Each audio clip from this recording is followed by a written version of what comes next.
Shalom saudara-saudara, apa kabar?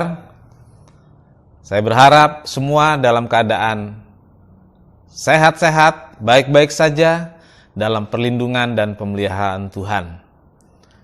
Hari-hari ini kita ada dalam masa raya Paskah dan kita akan memasuki hari-hari penting dalam perayaan gerejawi, yaitu peringatan kematian Tuhan dan kebangkitan Tuhan Yesus.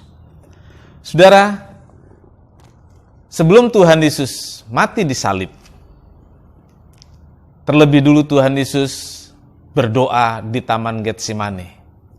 Bersama murid-murid, Tuhan Yesus masuk ke Taman Getsemane untuk berdoa. Dan dalam pergumulannya, Tuhan Yesus mendapat kekuatan.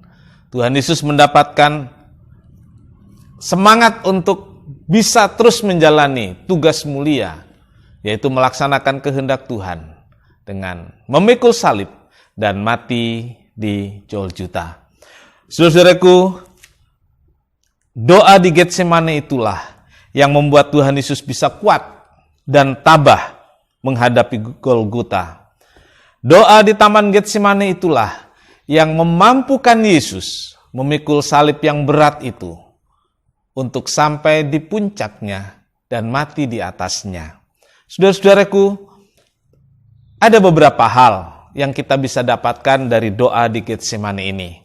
Yang pertama adalah bahwa doa dapat memantapkan hati.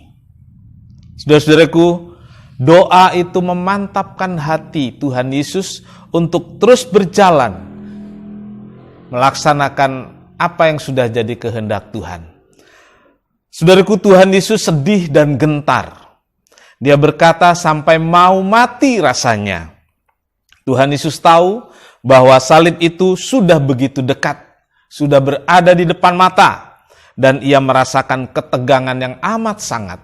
Dia sedih, bahkan Alkitab mencatat sampai mau mati rasanya. Saudara-saudaraku, penderitaan sering dijadikan alat oleh iblis untuk mendatangkan kesedihan, untuk mendatangkan rasa takut, supaya kita, orang-orang percaya, melarikan diri dari ketergantungan kita kepada Tuhan. Tetapi jika kita berdoa dan membawa semua masalah kita kepada Tuhan, maka Tuhan akan membuat hati kita mantap. Kalau kita berdoa dengan sungguh-sungguh, maka segala keraguan hilang. Yang kedua, saudara-saudaraku, doa dapat membuat kita bisa menerima kehendak Tuhan. Tuhan Yesus berkata, bukan seperti yang kukehendaki, tetapi seperti yang kau kehendaki. Bukan seperti yang saya mau, tetapi seperti yang Tuhan mau. Saudara-saudaraku, walaupun diawali dengan perkataan, jika mungkin, cawan ini lalu daripadaku.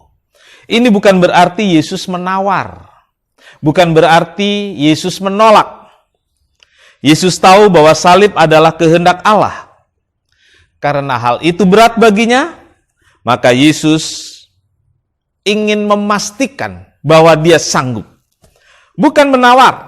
Memang sepertinya coba menawar. Tetapi saudaraku, sebenarnya ini kepastian.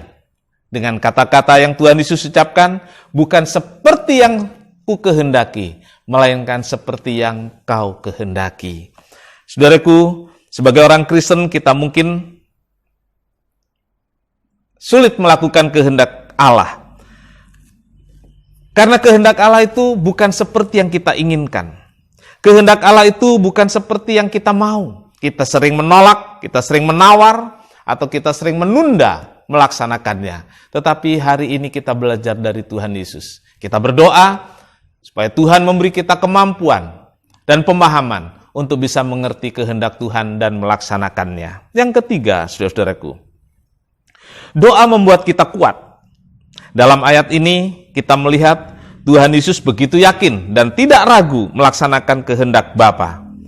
Kita membaca dalam Lukas pasal 22 ayat 43. Malaikat Tuhan datang memberikan kekuatan pada Tuhan Yesus. Begitu juga kita. Doa membuat kita punya kekuatan untuk menerima kehendak Allah.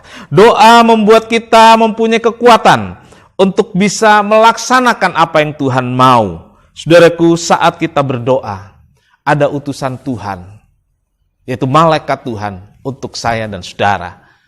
Ketika kita berdoa, Tuhan mengirim malaikatnya untuk memberi kita kekuatan, sehingga kita bisa menanggung semua beban, melaksanakan kehendak Tuhan, melakukan apa yang Tuhan mau dengan pertolongan dan kekuatan Tuhan. Salib memang berat.